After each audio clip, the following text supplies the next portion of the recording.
Bonsoir Benjamin Bayard. Bonsoir. On va commencer par la première question, donc entrons immédiatement dans le vif du sujet. Par quels moyens les multinationales ou les services de renseignement peuvent connaître ce que nous aimons et nous faisons? Alors, les services de renseignement, essentiellement en passant par les multinationales. Ils ont très peu de moyens propres de surveiller la totalité de la population. C'est-à-dire que quand on dit qu'on est surveillé par la NSA, c'est pas la NSA en propre qui vient poser des micros dans ma piole. Il n'y a que très peu de gens qui sont surveillés comme ça. Essentiellement, la NSA prend ces informations chez les multinationales. Donc pour répondre à la question, ça commence par qu'est-ce que les multinationales savent? En fait, elles savent énormément de choses. Il y a un nombre considérable d'activités humaines qui se font de manière électronique et numérique aujourd'hui, qui laissent des traces. Le plus évident, c'est ça, c'est le téléphone. Le téléphone parle en permanence avec les antennes qui sont autour de lui, parce qu'il est accroché sur le réseau. Et donc, on sait en permanence sur quelle antenne il était accroché, donc à quel endroit vous étiez. Ça, ce sont des données qui sont enregistrées. Les opérateurs enregistrent ces données-là. En France, typiquement, c'est une obligation légale pour l'opérateur de l'enregistrer et de conserver ça pendant 1 an. Donc pendant 1 an, ils notent, ils gardent le 23 janvier à 17h12, tel téléphone était visible sur telle antenne, donc dans tel quartier de telle ville, de manière extrêmement précise. Et donc ces informations-là sont les informations que la NSA recueille. Donc typiquement aux États-Unis, les opérateurs aussi collectent ce genre d'informations-là et la NSA pioche dedans de manière assez libérale. On sait qu'en France, certains opérateurs sont très coopératifs, entre guillemets, si on cite les documents américains. Tout le monde croit comprendre que certains opérateurs, ça se prononce Orange, et très coopératif, ça veut dire open bar sur les données. Donc les services américains et français se servent à volonté dans les données fournies par probablement Orange. Mais globalement, ça pourrait être SFR que ça ferait à peu près pareil. Donc ça, c'est le type d'information qu'on va récupérer. En dehors du téléphone, il y a aussi tout ce qui ressemble de près ou de loin à un site web. Un exemple très simple, à chaque fois que je visite une page web, le serveur note telle adresse IP est venue consulter telle page. Et cette information-là, il en fait bien ce qu'il veut. Bon, ça, c'est pas super invasif parce que ça veut dire que le Figaro sait quels articles du Figaro j'ai lus, Le Monde sait quels articles du Monde j'ai lus, Picsou Magazine sait quel BD de Picsou Magazine j'ai lu. Jusque-là, c'est pas très embêtant. Plus rigolo, quand on regarde une page internet, le petit j'aime de Facebook, qui est en bas de l'article, le petit icône like, elle vient de Facebook. Elle vient pas du site où il y a l'article. Elle vient de Facebook. C'est-à-dire que la petite icône, en vrai, c'est une page toute petite, de la taille d'une icône, mais qu'on a été chercher sur le serveur de Facebook. Et donc Facebook sait que vous avez été chercher telle icône et que vous avez été la chercher depuis tel article de tel journal. Et donc même quand on n'est pas abonné Facebook, même quand on n'a pas de compte Facebook, Facebook a une trace dans ses logs disant telle adresse IP, tel jour, à telle heure, a lu tel article de tel journal. Pour tous les articles de tous les sites sur lesquels il y a des logos like. C'est-à-dire l'immense majorité des grands médias, des blogs, de tout ce qui ressemble à du site communautaire, de tout ce qui ressemble à des forums, etc., etc., etc. Et donc la quantité d'informations que ça représente est phénoménale. Mais ce ne sont pas des infos qui ont été espionnées. Ils n'ont pas violenté mon ordinateur pour qu'ils leur disent. Mon ordinateur a affiché une page web. Dans cette page web, il y avait écrit « il faut aller chercher telle image » sur le serveur de Facebook. Il a été chercher l'image en question, et voilà. Techniquement, c'est à ma demande que ça a eu lieu. C'est parce que j'ai demandé à voir la page que cette information a été transmise. Par contre, le blanc-seing donné à Facebook pour conserver ça, pour archiver ça, ça, ils m'ont rien demandé, j'ai rien signé. Il y a les conditions d'utilisateur quand même. Ah, mais moi, je ne suis pas abonné. Ouais. C'est vrai, pour ceux qui n'ont pas Facebook. Mais même quand je consulte, je suis en train de lire Télérama.fr, j'y suis pas en tant qu'abonné Facebook, j'y suis juste en tant que je lis le site. c'est très bizarre ce transfert d'informations, il pose problème. Et donc ça fait partie des traces qu'on laisse de manière totalement inconsciente. Je veux dire, quand on va visiter une page web, on est en général extrêmement peu conscient de la quantité d'informations qu'on laisse ailleurs que là où on est allé. Et donc typiquement dans les choses qui ont été montrées par Edward Snowden, il y a le fait que la NSA accède de manière assez libre à la totalité des informations stockées par les géants américains, Facebook, Google, Apple, Amazon, etc., etc. Or, si on regarde les endroits où il y a le plus un Google, les endroits où il y a le petit T Twitter, où il y a le like Facebook, ça fait 80% de ce qu'on visite, 90% de ce qu'on visite. Et ça, c'est entièrement centralisé aux États-Unis et la NSA y a accès. Okay. Donc voilà comment ils font pour tout savoir sur nous. Après, il y a des choses évidentes. Ils ont accès à ce qu'on fait sur Facebook, donc quand vous discutez, même en chat privé sur Facebook, il n'y a pas de vrai chat privé sur Facebook. Le chat privé, il est entre mon ordinateur et celui de Facebook, et entre celui de Facebook et celui de mon interlocuteur, mais tous les messages transitent par un ordinateur appartenant à l'entreprise Facebook. Et donc ça, c'est archivé. C'est la preuve, on ferme son navigateur, on détruit son ordinateur, on met le feu chez soi, on prend un ordinateur tout neuf, on se connecte à son compte Facebook et on retrouve l'historique des messages. Donc c'est bien qu'ils sont stockés à l'autre bout. Et s'ils sont stockés à l'autre bout, la NSA a une copie, globalement. Ce que nous a appris Edward Snowden, c'est ça. Donc la deuxième question, comment sait-on que nous sommes sous surveillance? Alors, compliqué. Tout dépend de comment on interprète la question. Comment est-ce que je sais que la NSA accède à toutes ces informations? Parce que Edward Snowden, ancien de la NSA, a fait fuiter dans la presse des documents qui le prouvent. Donc ça, c'est comment on sait qu'on est surveillé. Après, si moi, personnellement, je suis l'objet d'une surveillance, c'est pas détectable. Il y a des tas de choses qui sont détectables, qui sont de la police à grand-papa. S'il y a un policier en faction devant ma porte dans sa bagnole, un jour, je vais finir par être surpris de voir toujours le même mec dans la même bagnole, au même carrefour, devant chez moi, quand je sors acheter le pain. Mais la surveillance qui a lieu en ligne, par définition, on ne peut pas l'avoir. La surveillance, un téléphone qui est sur écoute aujourd'hui, ce n'est pas détectable.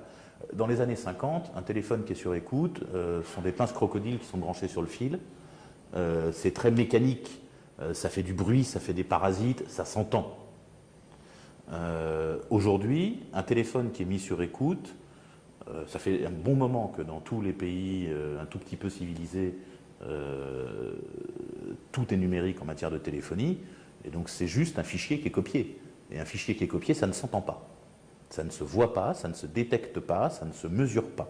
Donc il n'y a aucun moyen de savoir qu'un téléphone est mis sur écoute par un gouvernement. Il n'y a pas moyen de le savoir, à part le bon sens.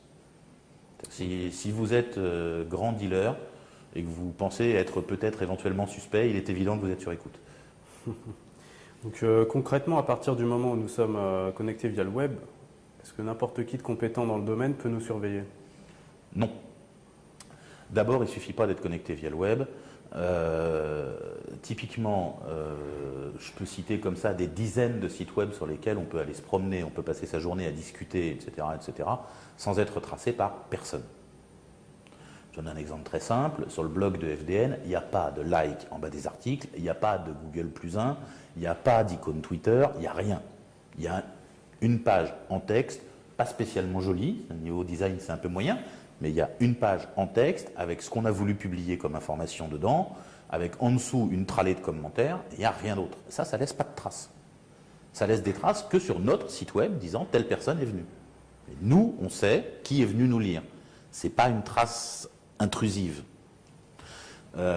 Après, quelqu'un, si compétent soit-il, n'a pas accès de manière magique à l'information. C'est-à-dire, quand une personne A va lire un article sur tel site et qu'il y a un petit like en bas de la page, le gars qui a la main sur le site web, c'est qui est venu le lire. Le gars qui a la main sur l'ordinateur de la personne sait ce qu'on a fait. C'est-à-dire, si je mets un mouchard dans un ordinateur, je sais ce que l'ordinateur fait. Et Facebook sait qui est venu. Mais quelqu'un qui est en dehors de ces trois-là, si compétent soit-il, n'a accès à rien. Il n'y a que les intermédiaires techniques qui ont accès à des choses. Mon fournisseur d'accès Internet peut savoir ce que je vais regarder. Ça, c'est assez facile. Mon opérateur de téléphonie peut savoir à qui j'ai téléphoné. Il s'en sert pour me facturer. N'importe quel employé qui est dans le bon service de mon opérateur de téléphonie peut avoir accès à ma facture détaillée et savoir à qui j'ai téléphoné. Donc les personnes qui ont accès à l'information ne sont pas les personnes qui ont la bonne compétence.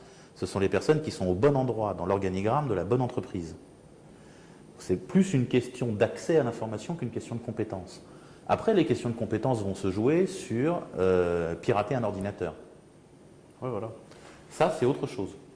Et ça, c'est absolument pas lié à la surveillance généralisée. Si j'ai la compétence informatique pour pirater et prendre en main votre ordinateur, je suis capable à partir de là d'installer un logiciel qui va me dire il utilise tel navigateur, il s'en sert pour aller regarder tel site web, pour intercepter ses mails, etc., etc. Ça, c'est du vrai piratage. La surveillance généralisée, c'est pas ça. Le problème de la surveillance généralisée n'amène pas à ça. Ça, c'est juste du piratage. La bonne réponse à ça, c'est de désinstaller Windows. Ça fait longtemps que c'est la bonne réponse à ça. La bonne réponse à ça, c'est de se méfier des logiciels mal écrits. C'est de se méfier des versions trop anciennes. Mais ça, c'est pas du domaine de l'atteinte à la vie privée. Ça, c'est purement du piratage informatique. Bah justement, j'avais la question suivante là-dessus. Comment se protéger? Quels sont les outils pour éviter le fichage? Alors, pour éviter le fichage, il n'y a pas moyen. Ça, c'est très simple. Il n'y a pas moyen. La bonne méthode, c'est d'aller vivre tout nu dans la forêt, plutôt en Amazonie. Ça fonctionne. Antarctique. Ouais, mais l'Antarctique fait froid, en fait. Il Ouais, n'y a pas à manger, c'est très compliqué. Alors qu'en Amazonie, on a des chances de survivre. Il n'y a pas moyen d'y échapper. Le premier fichage en France, c'est l'état civil. J'ai un prénom, un nom, j'ai été enregistré le jour de ma naissance, je suis fiché, point. Est-ce que c'est grave? C'est une autre question, mais le premier fichage, c'est celui-là. Après, il y a, dans les systèmes qui fichent de manière systématique, il y en a un gros paquet. Tout le bancaire.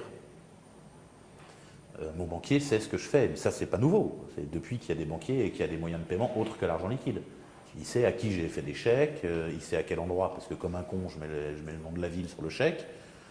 Essayez, mettez n'importe quoi sauf le bon nom pour la ville et ça marche très bien. Et quand vous faites un chèque à Paris, mettez Orléans. Impeccable. Ça, c'est du fichage de 1930. Mais ça fonctionne très bien. La carte bancaire est un excellent moyen. On sait où tous les paiements ont été faits. Les cartes bancaires modernes, vous vérifierez dans vos portefeuilles, il y a le petit logo NFC, le truc avec 3 arcs de cercle, qui dit que la carte fonctionne sans contact. Ce qui veut dire qu'on peut la lire à distance. À distance, c'est plusieurs mètres. Ça veut dire qu'à plusieurs mètres de vous, sans vous toucher, avec un appareil qui a la bonne antenne, mais n'importe quel téléphone a ce type d'équipement de nos jours, et qui a le bon logiciel d'installer, peut lire les cartes bleues qui passent à quelques mètres alentour. Alors, on ne peut pas tout lire comme information, il y a un tout petit peu de sécurité dessus, assez faible, mais on peut au moins lire le nom du porteur. Et donc, on peut, en plaçant la bonne antenne au bon endroit, bêtement, vous installez ce logiciel-là sur votre téléphone, vous prenez le métro, quand vous rentrez chez vous le soir, vous avez les noms des gens que vous avez croisés dans le métro, tous. Parce qu'ils ont à peu près tous une carte bleue. Et qu'ils ont à peu près tous une carte bleue qui a ce petit logo NFC et qui répond quand on lui pose électroniquement la question, sans contact. Ça, c'est du fichage. Pareil avec un pass Navigo. Un pass Navigo, ça se lit à distance.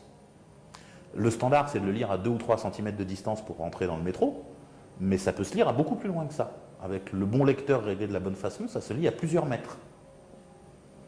Donc typiquement, il y a 30 ans, quand on voulait savoir qui participait à une manif, les renseignements généraux, ils prenaient des centaines de photos des manifestants et ils essayaient d'identifier les 2 ou 3 qu'ils connaissaient dans le lot, qui étaient en général les leaders syndicaux, qui avaient fait un article dans la presse locale parce qu'ils étaient en grève dans telle usine, etc. Donc ils essayaient comme ça d'identifier les gens et de dire les meneurs dans telle manif, c'est eux, les membres du syndicat, c'est machin. Et ils essayaient comme ça d'avoir un petit peu d'infos pour savoir où ils sont. Aujourd'hui, ils mettent un lecteur Navigo au bon endroit sur le trajet de la manif et ils ont fait l'appel. Ils ont le nom de toutes les personnes qui portent un pass Navigo avec abonnement annuel. Et pour ceux qui n'ont pas de pass Navigo avec abonnement annuel, mais une carte bleue, en mettant le lecteur juste à côté, ils ont l'autre moitié de la liste des présents. Donc le fichage pour y échapper, ça ne va pas être simple. Et là, je n'ai pas encore atteint la partie Internet. Je n'ai pas encore atteint le côté Facebook sait ce que vous faites en ligne en permanence, même si vous n'avez pas de compte Facebook. Le seul moyen d'échapper à ça, c'est de ne pas aller sur les sites web. J'en vois un au fond qui est en train de vérifier sa carte bleue. Le seul moyen d'échapper au fichage de Facebook, c'est de ne pas aller sur les sites web qui ont ce petit logo like en bas des articles. Ça va en supprimer un paquet. Hein. Il ne va plus rester grand monde.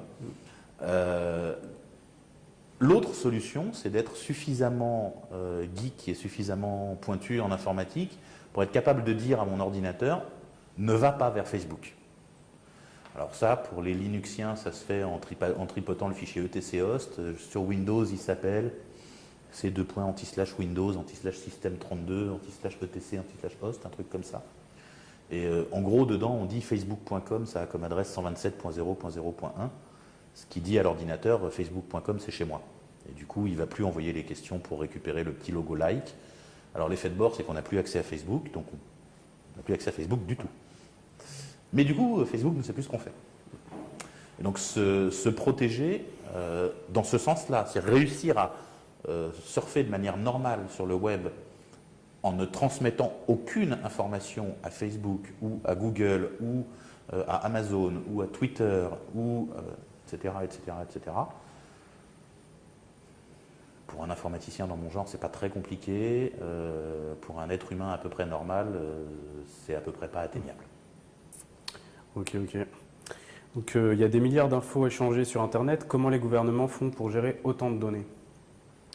Ils ne les gèrent pas. Il y a un élément de réponse que j'oublie quand même sur comment éviter le fichage. Il y a le fait qu'il y a une partie du fichage qu'on ne peut pas éviter. Il y a une chose qu'on peut éviter qui est de donner trop d'informations et de les donner en clair. Ne pas avoir de compte Facebook, ça simplifie quand même les choses. Ne pas avoir de compte Twitter ou ne se servir de son compte Twitter que pour des choses publiques. Moi, typiquement, je ne raconte pas ma vie sur mon compte Twitter. Je joue mon rôle de porte-parole de FDN, je diffuse la bonne parole, point barre. Je ne raconte pas mes ongles incarnés, enfin, voilà. Il n'y a rien de perso là-dedans. Et l'autre élément clé, c'est chiffrer. Il faut chiffrer tout ce qu'on peut. Envoyer du mail en clair, en particulier quand on passe par les grandes messageries de mail, donc typiquement Gmail ou Hotmail ou des choses comme ça. Envoyer du courrier en clair, ça veut dire envoyer du courrier qui sera transmis et stocké à la NSA, ça veut dire envoyer du courrier qui sera indexé, au moins pour savoir ce qu'il faut vous vendre comme pub. Et donc n'échanger de mail que chiffré, ça permet au moins d'éviter cette merde-là. Ça fait que le courrier restera à peu près confidentiel entre l'émetteur et le destinataire. Et donc sinon, la question était... Les infos échangées sur Internet, comment font les gouvernements pour les... Alors en fait, ils ne les gèrent pas. Le grand jeu de ce que font les Américains, c'est qu'ils collectent énormément d'informations, ils les stockent, et ils n'y touchent pas. Et quand ils s'intéressent à quelqu'un, quel que soit le quelqu'un, que ce soit un ignoble terroriste qui veut manger les vieilles dames et violer les enfants, ou un opposant politique, ou quelqu'un qu'on soupçonne d'avoir diffusé dans la presse des informations que le gouvernement ne voulait pas voir diffusées, c'est les usages classiques. Hein. En France, les services secrets, ça sert aussi à ça. Donc quand ils s'intéressent à quelqu'un, quelle que soit la raison de s'y intéresser, ils partent de l'individu qu'ils ont. Alors on s'intéresse à Pierre Durand. Alors Pierre Durand, on sait qu'il a tel téléphone.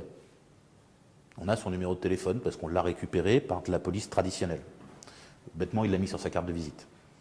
De là, on remonte à son opérateur, le numéro de la carte SIM, l'identifiant de l'appareil, et donc, en consultant les bases de données des opérateurs qu'on a archivées, on a, sur plusieurs années, la totalité de ses emplacements géographiques.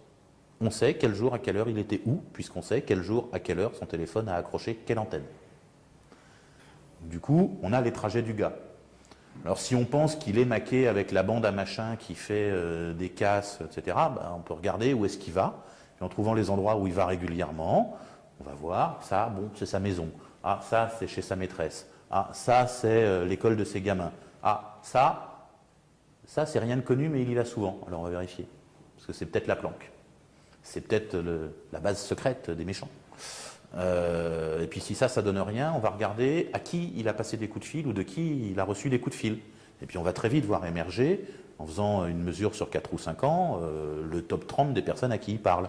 Alors une fois qu'on aura évacué sa mère et sa femme, il va rester des gens intéressants. Et donc il va rester potentiellement des complices, etc. Et donc on remonte comme ça de proche en proche. On constate que les gens avec lesquels il parle le plus souvent sur Facebook sont...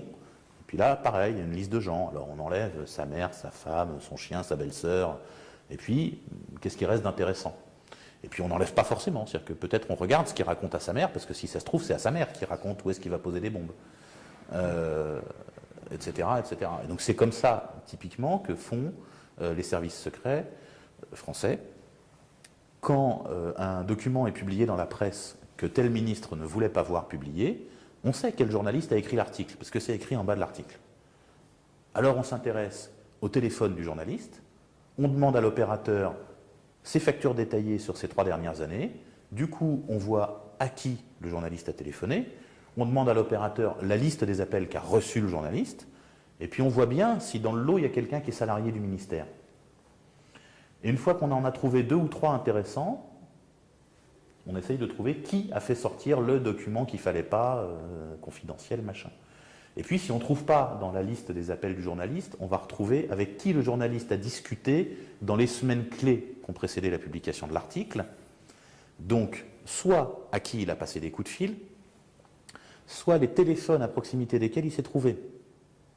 Puisque, avec mon téléphone, on sait de manière assez précise à quel endroit j'étais, et qu'on sait aussi de manière assez précise qui d'autres étaient au même endroit. Donc on peut trouver qui s'est trouvé dans la même pièce que lui et qui est un contact indirect avec telle personne au ministère, etc. etc. Et donc ça, c'est typiquement un usage que les services secrets français font des informations stockées par les opérateurs pour trouver les sources des journalistes et pour faire en sorte qu'il n'y ait pas de fuite dans la presse, pour qu'on ne puisse pas révéler les choses qui les dérangent. En résumé, les Facebook, Twitter et compagnie sont des outils, mais ils permettent aussi le fichage, en dehors du téléphone. Ça, c'est une question de fond sur la nature de ce que c'est qu'Internet. C'est justement la dernière question, je vais vous la poser, comme ça va être plus simple. Le net redevient de plus en plus vertical et centralisé à travers de grands pôles comme Google, Facebook et Twitter. Que pensez-vous de cette évolution et comment sera le net dans 10 ans? Alors, je ne suis pas sûr que le net devienne ultra centralisé.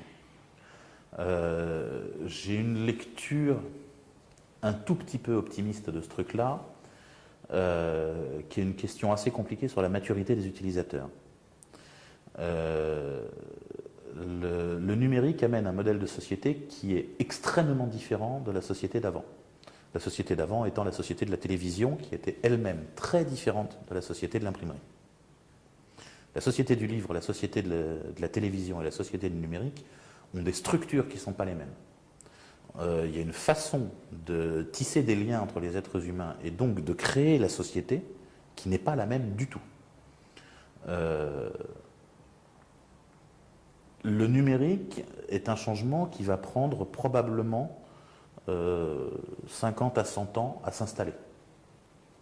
Simplement parce que c'est le temps pour qu'une société évolue. L'espérance de vie moyenne est autour de 80 balais.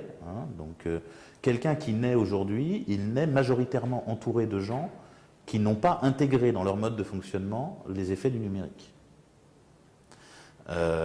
Lui, il va les intégrer parce qu'il est né dedans, mais avec plein de clichés et plein d'images dans la tête et dans la culture qu'il trimballe avec lui, qui datent d'avant. De même qu'on a encore aujourd'hui des images dans notre culture et dans notre façon de parler qui datent d'il y a 3 siècles ou d'il y a 5 siècles. Okay, y a des tas d'expressions en français qui n'ont plus d'existence. Se battre comme des chiffonniers, vous savez d'où ça vient? Pourtant, c'est une expression tout à fait courte, se battre comme des chiffonniers. Alors, ça vient des chiffonniers qui se battaient pour récupérer les chiffons pour fabriquer de la pâte à papier au XVe ou au XVIe siècle. Voilà. Donc il reste des traces dans l'imaginaire collectif. Et une culture, ça met longtemps à changer. À l'heure actuelle, le numérique est très très très très jeune. Et Facebook est un pur produit du numérique façon Minitel. C'est-à-dire du numérique en consommateur. et où on est très peu producteur. Ou du moins, on n'a pas le sentiment de l'être.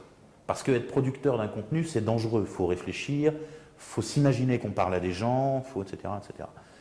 Facebook donne l'illusion qu'on consomme et qu'on regarde les choses et qu'on dit rien. Ce n'est pas vrai.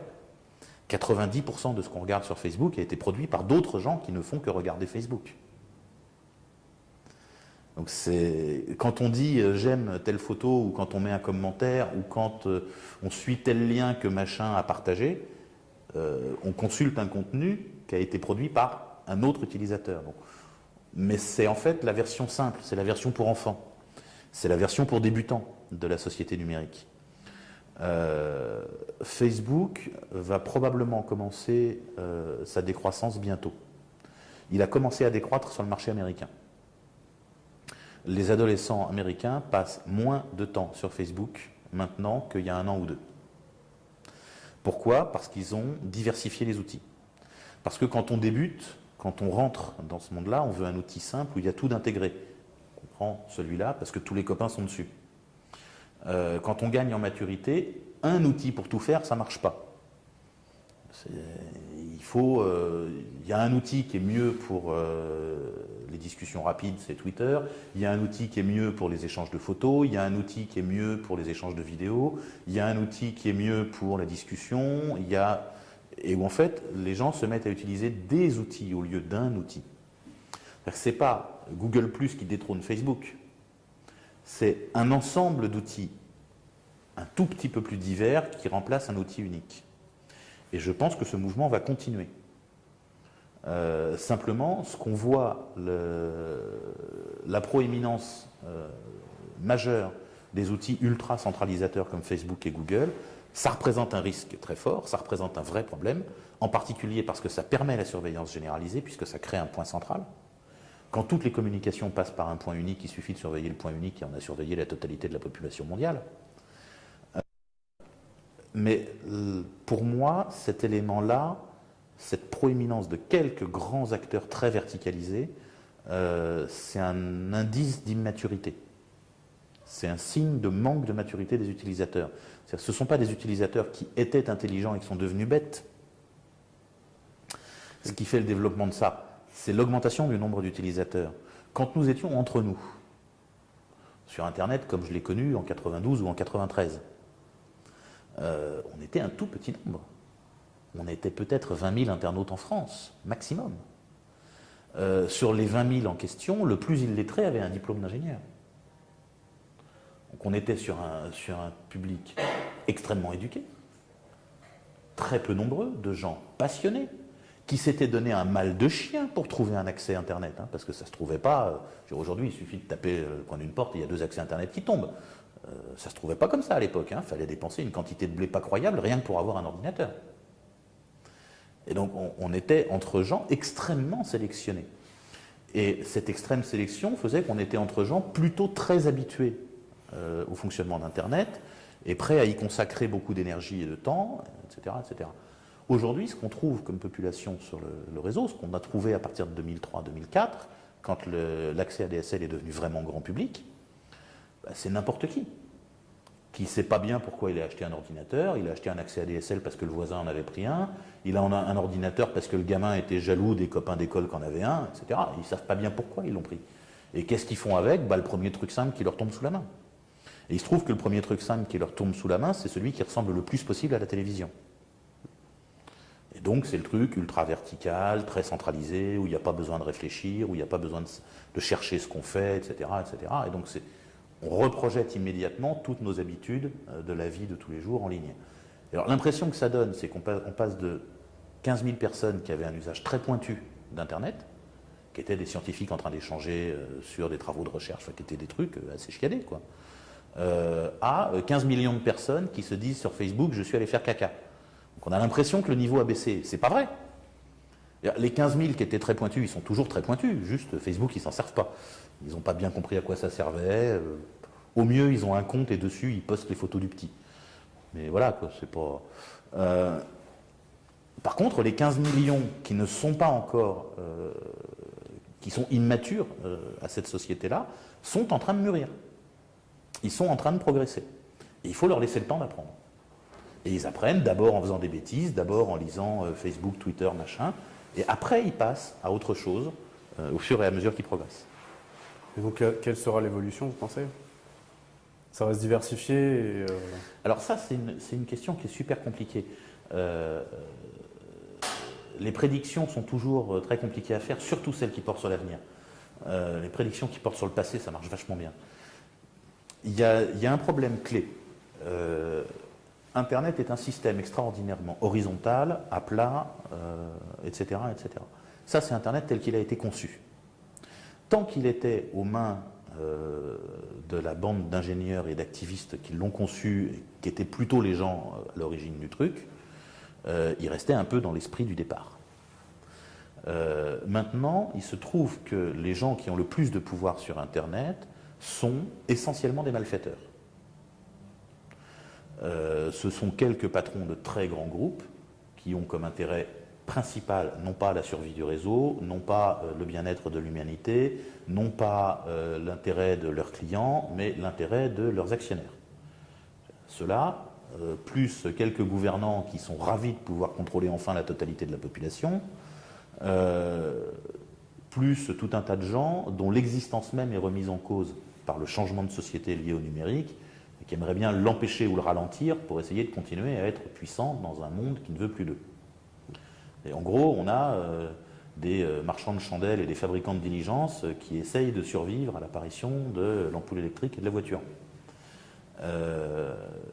Ils vont faire tout ce qu'ils peuvent pour ralentir. Mais ce n'est pas nouveau comme comportement.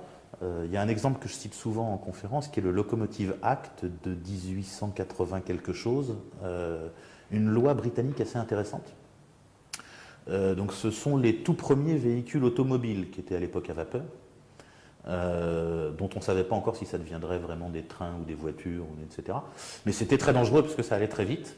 Et donc il y a une loi en Grande-Bretagne qui explique que lorsqu'un véhicule automobile se déplace, pour éviter tout problème et pour garantir la sécurité, il doit être précédé à 30 pas d'un piéton qui agite un drapeau rouge. Vous voyez, l'autoroute, ça va être pratique, hein. Il y a Mémé devant qui court avec le drapeau. Voilà, ça, c'était typiquement une loi voulue par les gens qui essayaient de ralentir le changement parce que... Voilà, en gros, les gens qui sont puissants et riches, ça les arrange que la société reste comme elle est, vu qu'ils sont puissants et riches. Donc on voit toujours les puissants et riches de la société d'aujourd'hui essayer d'empêcher qu'elle change. Ça, c'est pas nouveau. Et donc, comment tout ça peut évoluer? Si on arrive à garder un réseau Internet neutre, ouvert, sur lequel tous les acteurs peuvent jouer de manière assez propre, la société continuera à muter. Et donc, il restera des géants, il restera des géants comme Facebook, il restera des géants comme Google, mais qui seront une facette, qui seront un aspect, c'est-à-dire que quand on a envie d'utiliser tel ou tel service facile, on prend tel géant. Mais il existera à côté des milliers d'autres solutions qui représenteront une part non négligeable de ce qui se passe. Par contre, si les quelques puissants qui aujourd'hui sont en capacité d'avoir la main mise sur le réseau et de le modifier vraiment, de le modifier dans sa nature, si ces gens-là arrivent à modifier le réseau, ils peuvent nous faire prendre 50 ou 60 ans de retard. Ils ne peuvent pas empêcher le changement de situation qui vient. Le changement de société qui vient de là, on ne peut pas l'empêcher. De même qu'on ne pouvait pas empêcher le changement de société qu'elle est avec l'imprimerie. L'arrivée de l'imprimerie, qui est la condition qui permet l'explosion de la connaissance scientifique au moment de la Renaissance, amène de manière mécanique à la société du XVIIe siècle ou du XVIIIe siècle, qui donneront les philosophies des Lumières, puis la Révolution française, puis l'éclosion des grandes démocraties. C'est mécanique, on ne peut pas l'empêcher. Alors, à coup d'interdiction d'imprimer les livres, à coup de pour s'établir imprimeur, il faut avoir un privilège royal et il faut être adoubé par le pouvoir, etc., on a pu ralentir. Mais on n'a pas pu empêcher. Et on ne peut pas empêcher. Le changement du mode de communication lié à l'informatique et au numérique change en profondeur les structures de la société. C'est une révolution. Non, ce n'est pas une révolution.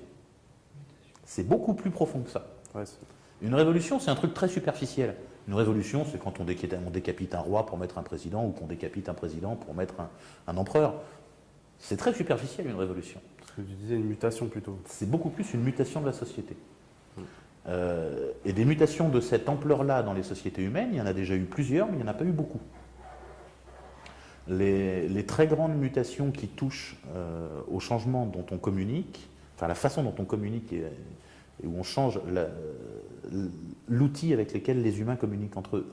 La définition d'une société, c'est des interactions entre les individus. La somme des interactions entre individus forme ce qu'on appelle une société. Quand on change la façon dont les individus interagissent entre eux, on change la société. Totalement. Beaucoup plus qu'en changeant de religion. Les deux derniers grands changements dans ce domaine-là sont l'imprimerie, donc en lien avec la Renaissance, avec les Lumières, avec la Réforme, qui était la guerre entre catholiques et protestants dans toute l'Europe, etc. Et qui joue un rôle clé. Et le changement précédent, globalement, c'est l'apparition de l'écriture.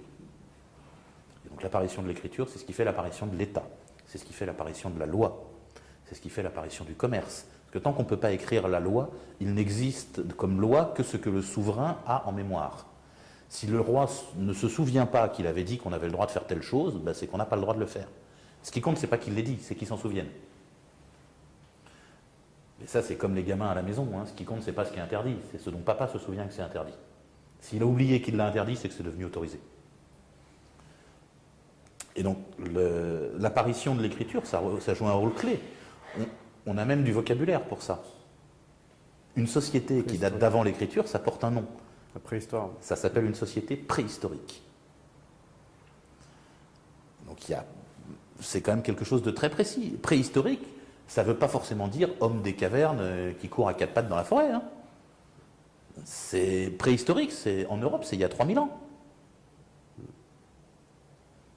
C'est il y a à peu près 3-4 000 ans en Europe. C'est pas, il y a 3-4 000 ans, les humains, ils étaient comme vous et moi. Ils savaient déjà construire des maisons, élever du bétail, faire du manger. Ils ne savaient pas forcément fabriquer des ordinateurs et des machines à laver, mais ils étaient physiologiquement parfaitement identiques à ce que nous sommes aujourd'hui. Parfaitement identiques. Et ils n'avaient pas du tout les mêmes structures de société. Et donc ce que ça change, c'est vraiment la structure de la société. Et comment tout ça évoluera ? La vision la plus pessimiste, c'est de dire que Orange, Facebook et Google vont réussir à s'entendre pour nous la mettre profond et on va avoir un réseau tout pourri dans les 60 ans qui viennent. La vision un petit peu optimiste, c'est qu'on arrivera enfin à faire en sorte que nos politiques se bougent un tout petit peu pour défendre quelques éléments d'intérêt général qui suffiront à ce que l'évolution de la société ait lieu. Je ne sais pas si c'est une évolution bénéfique, je n'ai pas dit que c'était en mieux. L'homme préhistorique qui faisait des dessins dans les grottes de Lascaux, si ça se trouve, il était plus heureux que vous et moi. Je ne sais pas si c'est bien ou pas bien. Ce que je sais, c'est que c'est inévitable. D'accord, on va finir sur cette note. Je vous remercie Benjamin et puis bonne continuation à vous. Merci beaucoup.